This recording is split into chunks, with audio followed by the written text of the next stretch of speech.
Hello you, how we doing folks? It's our final Saturday night recording until Doctor Who Season 12 rolls around, whatever year that may be. It's Audio Who, and it's the turn of Tom Baker and Louise Jameson with a stellar guest cast in Kill the Doctor.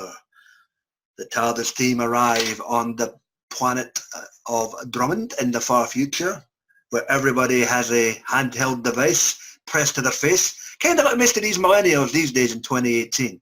Where they've got to, be up to date with the latest gossip every 10 seconds. So somewhat of art imitating life in this one. We have Rania and her mysterious voice. We have, what would be the chick's name who was homeless? The homeless one? Yeah. Was it Rania? Or no, Rania was the one who... Oh, Kendra. Yeah, we have Ketra, one of the homeless populace. We have something called, and we have Captain, who was the cop? Carlton Joyce? Captain Joyce, yes. Played by John Donnelly, we might add.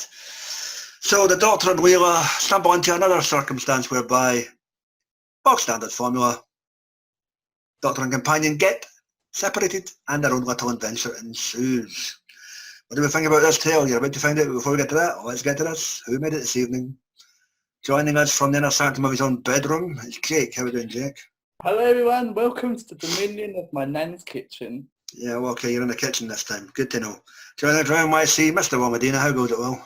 Hey, how you doing, everybody? All the way from Tottenham, it's Philip. How are we doing, Phil? Hi! There you go. Yes. Forget Philip, he's not just pedicure this week. And joining us from Texas is Texas Tim Wells. How are we doing, Timbo? Hello. Good to see you, mate. So, guys, we have the ever maligned team of Tom Baker and Lou Jameson here. We have a stellar guest cast ranging from John Donnelly, Barnaby Edwards, to even Sophia Miles. Recognise that name? You should. She was Madame de Pompadour in The Girl in the Fireplace all the way back in Dave Tennant's run. Where to begin? And of course, the ever delectable Gabriel Wolfe returning as Sutek. We have a sequel to both the Pyramids of Mars and the Pyramids of Sutek, the Seventh Doctor Benny Summerfield story. From the point of view of Sutek, let's begin. Opening thoughts. Well, opening thoughts, mate, on Kill the Doctor, part one of a two-part epic. As you said, for Sutek, this is the third time he's running into the Doctor. While for Tom Baker, Doctor, this is his second time. Because, as you said, the Benny box was with the seventh Doctor. Even though this is the first half of a two-part story, I loved it very much. It was very great. I mean, just the Doctor always like being with Leela, and then she wanders off because she's getting tired of him talking to himself or about himself is real funny. I mean, this stuff like that makes me crack up. And like you said, these other characters from the planet Drummond really stick out, like Rania, who for some bizarre reason she had Sutek in her head since she was a kid. Sophia Miles, yep.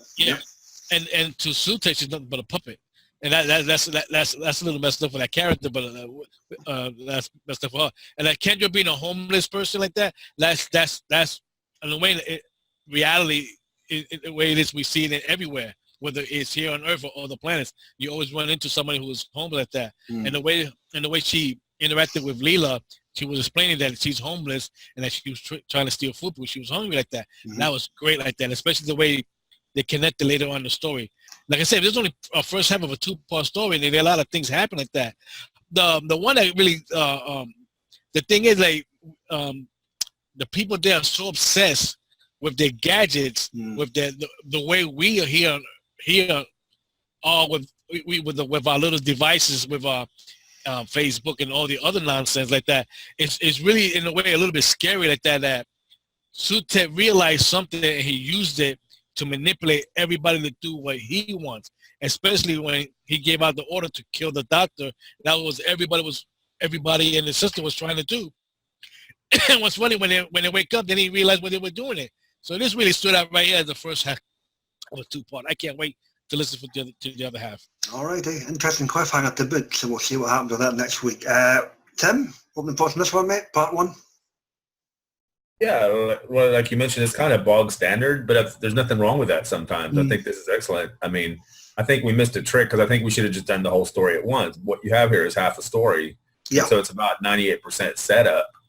But it's very entertaining. I mean, it's a lot of fun. They get split up and they go around bantering their banter. I mean, I swear you could listen to these two read the phone book and be entertained for an hour because that's how good they are. That's how effortless they are able to slip back into these roles that they play. This is especially a good Leela story because she's got a lot to do and she's very smart and she looks at everything as it is. No, in other words, there's no nuance to the way she looks at things. She just, oh, obviously you're homeless, so obviously it's okay for you to steal food because you need to eat. You know, and she gets kind of involved in the politics of the situation because she doesn't see it that way. Even the doctor, you know, murmurs behind her back that she's such a big-hearted savage or whatever, which is really cool. It's a fun story. I think it's a shame that it's just the first half, and I guess we'll find out next time what happens and how it finishes up. Indeed. But really, it's just part 1 and 2 of a 4-part story. But there we go. Fair comment all round there, mate. Philip, you mentioned this was a somewhat odd choice. Care to elaborate? No, it's exactly what Tim just said. It's halfway through. Well, not halfway through, but the way it is, it just feels unfinished for me when you get to the end of it. It's like it's a bit unfinished, and therefore I would have liked to continue to the whole caboodle to give me an overall view. But as it stands for now, it says Tim says the setup. We're realizing that the woman who works in that computer room, she's being maligned by the presence of Sutek in her head. And Gabriel Wolf, I know I'm nitpicking, but he doesn't really sound like the Sutek of old for me. Well, to be fair, he's nearly 40-year-older, Phil. No, but I think what it is, because we're hearing him through a non-physical presence, you don't get that kind of ethos that you got with Pyramid Mars when he's in the mask and an actual physical person. So it's kind of different for me. So it's kind of slightly threw me off and saying, you know what? Yeah. I'll agree with you to a small extent. I didn't realise as much in Pyramid of Sutek. There was no problem. I'll agree with you in the sense it does sound a bit older here. There's not really much you can do about that unless you use one of Nick Briggs's wee machines. No, I'm not saying he sounds. I'm not saying he sounds older. It's just I know he's got a very good vocal range. Yeah. But it just seems like a human speaking. To be fair, I think it actually played into the story to a small degree because if you recall, during the story he mentions he used to be able to do all this stuff at a whim, at his own will, and knew he needs help. Hence the computer network. Right, and the other thing about this thing with what Sutek's trying to do, we know he's very good at taking over people's minds. Yeah. Would it be better if he just extend his mental will over the planet rather than using gizmos to... But he told you why. Care to elaborate? He mentioned that he used to be able to do it all at his own will. Knew he needed a little... He admitted to the doctor he needed a little help. Okay, so he's somewhat incapacitated with his... It was covered in the behind the scenes, Phil. If you basically have Gabriel Wolf, Sutek, all powerful with no constraints, you're not going to have much of a story. There has to be something that keeps him in a box. There's nothing wrong with using the technology against his victims either. I think that's perfectly a good way to look at it. Like Will brought up, I mean, we see people walking around with their phones, they're on it all day long, doing all kinds of stuff. It's made them very rude. And so, I mean, the idea that a villain can come along and use that and take them over, I think is pretty brilliant. All right. I'll say it. Mark Zuckerberg is actually Sutek. No wonder Congress couldn't touch him. Okay. Anything else, Phil? Yeah, no, again, Tom and Louise are a good banter package, as everybody else has said. And I do like the woman that's been controlled by Sutek. I like how she's I like how she's occasionally getting the stab in the head of pain because he's pissed off with her for whatever matter. So that's kind of nice. So I like that. Thank you, mate. Jake, how was this for you for an opening 2 parts of a 4-parter? I love anything Guy Adams writes, and this is no exception. I agree exactly what Tim, Will and Philip said. Fourth Doctor and Leela bounce perfectly off each other, and they did in this story. And I liked what they did with Sutek in this story, because they're having this all-powerful villain, but without some of his powers, and it's like a perfect opportunity for him to take over with all these people not really paying attention. Like Will said, they're all on their phones, not giving a shit about anyone else. So he's sort of creeping in the background and getting into the system, sort of thing. But this story really sets you up for what I think is a really, really good second part, but we'll get to that when we review it. But I agree also with what Phil said about Gabriel Wolf's voice, because I brought this up when the trailer came out. I thought it didn't really sound like Sutek very well. Obviously, it did sound like him, but very watered down. Like, I prefer to sound more like he did in the story, but I understand why it was like what it was, like what Graham said. But it was very good. I'm very happy with it. I'm glad you enjoyed this one, mate. For me, yeah, Tom Baker and Lou Jameson are always a good combo. They're obviously getting a break next year as we're introduced to the PC chip, but I have to say I didn't have an issue with Gabriel Wolf in this. Somewhat, constraint, whether you want to say that's due to vocals or due to the aspects of the story, that's down to interpretation, that's subjective. Sophia Miles played a good part here as Rena. John Donnelly is the poor cop who had a hell of a time getting his technology to work because he couldn't use his hands. I thought that was hilarious in places, man. Voice recognition, be damned, Didn't want to use a stencil either, so yeah, he's got the bumbling Inspector Clouseau-esque cop who always shows up halfway through when the events have happened, and I found that quite amusing. And huge shout out to Barnaby Edwards in this, who played basically everybody on this frickin' planet who wasn't the main 5 or 6 characters. So that little man has quite a large range. So fair play there, Barnaby. And with that, guys, any events or characters that stood out for you within this part 1 of this tale? Timbo, stand up. Not particularly. I mean, again, you get knocked out by how good they are at doing this now.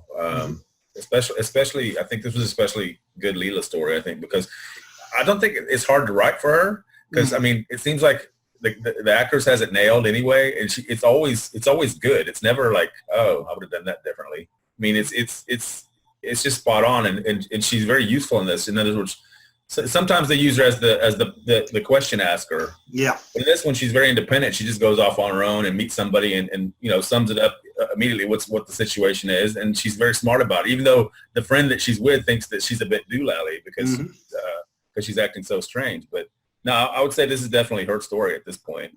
Right. As far as Sutek, I don't really notice the difference. I don't think he sounds any better or worse than he has. I mean, he's pretty much in the background in this story. And I think that's a good thing.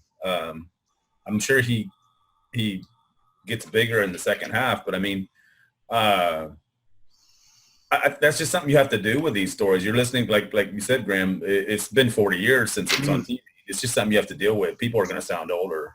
It's okay. Yeah.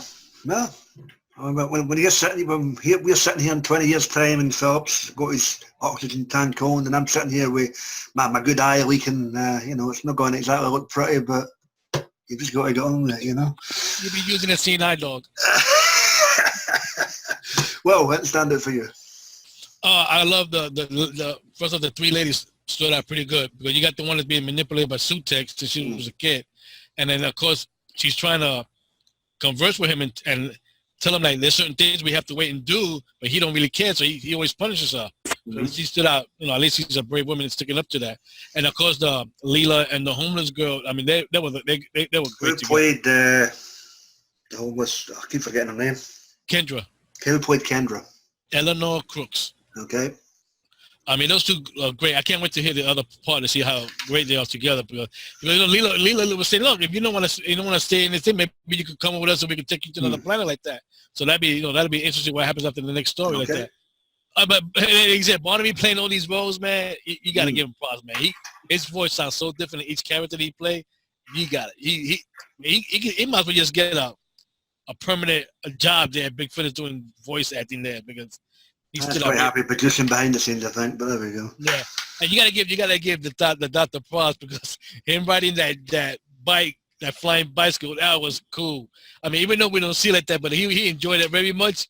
and he wished he had one in the TARDIS. That it's a shame in future episodes, you don't use that thing again. It was pretty good. Okay, Jake, anything for you? I liked every aspect of this story, and I have to say a very phenomenal ending to part one. It just seems like, oh shit, stuff's gonna get intense there. But apart from that, perfect opener to a story for me. Yeah, that's what I think of it. Oh, I know, nice references to stuff that's already happened as well. So like Fan Rock, that Ace box that I've really got to listen to. But apart from that, it's really good. So yeah, solid stuff. All right, that's cool, mate. I enjoyed this ending. The city has changed, but is it for the better? Find out next week. Philip, anything stand out, man? Do you know what?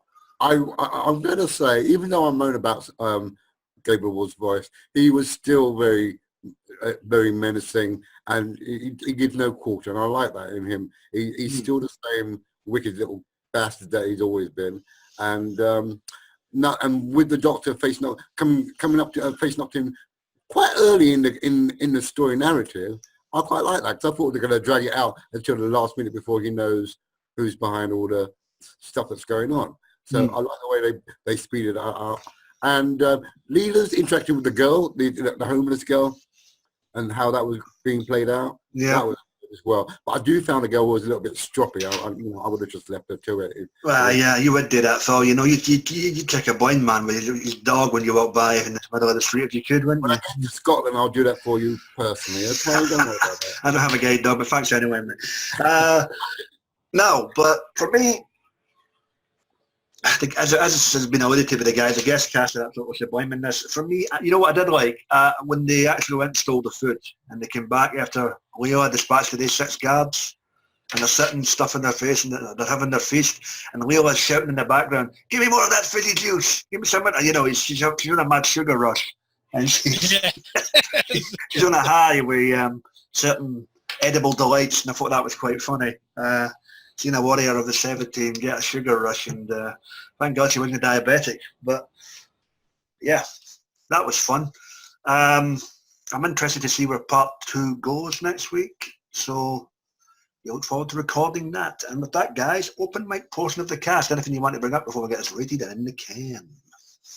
Well, it's kind of similar to the Sunmakers, what Leela's doing here, because you remember in that when they started a revolution for the little people against the big bosses or whatever. And that's kind of what they're doing here, at least what she's doing. She immediately gets in her head, you need food? We're going to go steal their food, you know, like, and so she leads the whole, like you said, a whole group of people over to do that. It's very, very, very effective. Yeah, an interesting notion. I like it how the Doctor was explaining, look, all over the planet and all over different parts of the world, there are homeless people, and I can't solve their problem. That was pretty good the way they talked about that. He kind of says pick your battles, basically, right? Yeah. That was good. I liked that. The whole dictator speech. Yeah, that was quite good. That was good. No? Share with the class, Phil. Oh, sorry. I'm just a bit distracted by something. Put stay off a grinder with a recording, Phil. That was my fault, sorry. Yeah, it was your fault, to be honest. All right, if you two want to converse and talk sunshine and rainbows, can I wait until the cast is there? Thank you. So where was I? Anything you want to bring up? Open mic portion, yes. Open mic portion. Well, do you know what? No, I'm all right. No? Oh, well. You went somewhere over the rainbow, folks. Joey Gardner did not fly. A Garland, rather. Right. That's we're done for the evening, and the pot of gold has been found. It's that time again. FYI, if you don't want your woman to have a dry pussy, don't let her pay for anything. Especially with the dry cleaning. You know what? I wish I could put a gift up right now. No, you can't. After you said that. Kill the Doctor.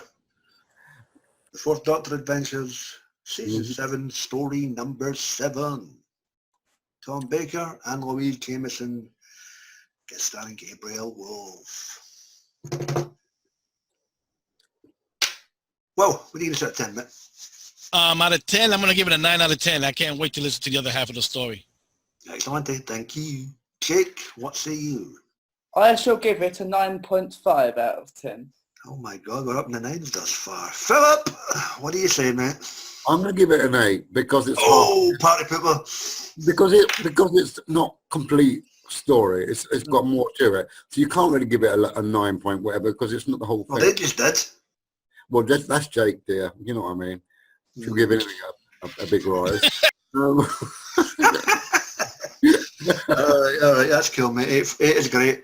Timbo, what's the number for Texas, mate? I agree with Jake. I'll give it 9.5. All righty, and I'll make Philip the complete bastard in the room by giving it a 9 as well. So, sorry, Phil, but you should be used to that by now, so kudos. Yes, Kill the Doctor was great, even though Philip gave it an 8. Cannot complain. Can we rename it Kill Graham because he just slagged me off on public fucking channels? It's no public, it's no public until I put it up. And with that, guys, done, dusted and finito and in the can. It just leaves us to divulge what we'll be doing next week as the timer comes up. It is part 2 of the story entitled, Philip? I don't even know what it is. That's It's called The Age of Sutek. Thank you, Will. And next week, ladies and gentlemen, we'll be delving into the age of Sutek. Yes, and FYI, folks, not that anybody cares because it'll probably be February before I put it up, but this is our final recording of 2019. Yay! So, 18. Oh, wait, I'm going way in the future. Yeah, 18. 2018. There we go. So, yeah, my bad. We're going into 2019. Yeah. So, yeah, we'll have a 3-week break for Christmas, folks, and all that other jazz. We'll look forward to that. Please check out our buddies in the wonderful work in the world of the YouTube. You've got the guys and dolls that Geek Assembled, the TV, audio heads, and movie reviews. You've got Dr. Freedom, his news broadcasts, and its Amiga files, as well as the adventures of Dr. Freedom and Eric, as well as our regular buddies on the wonderful wackety world of the internet. Johnny Boyle, Sammy Carter, Mike Shannon. Like, share, comment, subscribe, thumbs up, thumbs down. Not that anybody ever does. We're getting the hell on it here. It's time to go watch a Christmas movie. Yes, And don't forget. And stay away from the snowman pornos. Good night, folks.